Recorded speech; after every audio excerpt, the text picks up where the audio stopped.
nikajaribisha, kilikuwa kimenibana. Nikasema nikimwambia kimebana, labda hakuna kingine, nitaendaje shuleni? Nikamwambia kinatosha.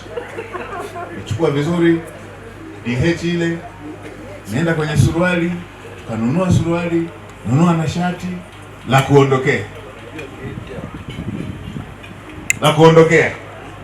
Sasa naenda vimepakiwa, au wewe hutaki kuvaa vya shuleni vile vya kuondokea.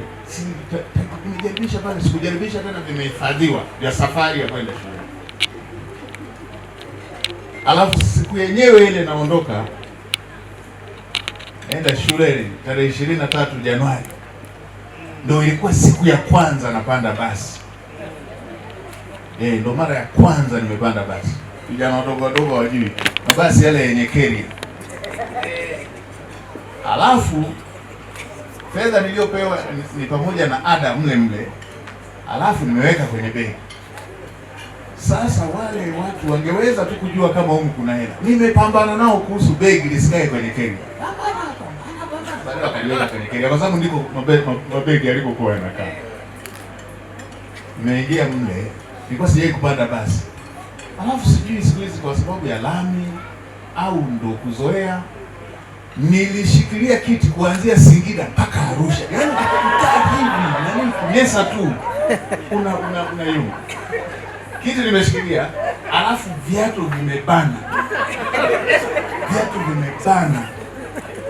Nimefika tu shuleni, kucha zile ndefu zote za mbele ziliondoka.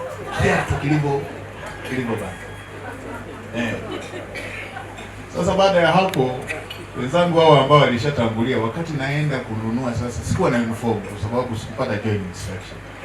Nimeenda parade, unakumbuka siku ya kwanza nimeenda parade, nilikuwa natishiwa sekondari ni Kiingereza tu. Kwa hiyo nilipofika parade, Robert tunakumbuka, nikakaa mbele alafu sina uniform. Nataka nijue hicho Kiingereza wa sekondari ninachoambiwa. Matangazo yamemalizwa, ametoa mzee Mtui. Mbona nimeelewa chote alichosema. Baada ya hapo kesi ikaanza. Wewe kwa nini una uniform? Lakini Mungu ni mwema sana kwamba leo hii naweza tukawa kwenye matukio haya. Ni utukufu, ni ushuhuda. Na alichosema baba yetu si kukumbuka hasa kwamba kucha ziling'oka, ni kukumbuka Mungu alikotutoa ili tuendelee kumrudishia sifa na utukufu na kuishi katika hali ya Mungu. Kwa hiyo Mungu awabariki na washukuruni sana na asanteni sana. Na mwe na jioni njema.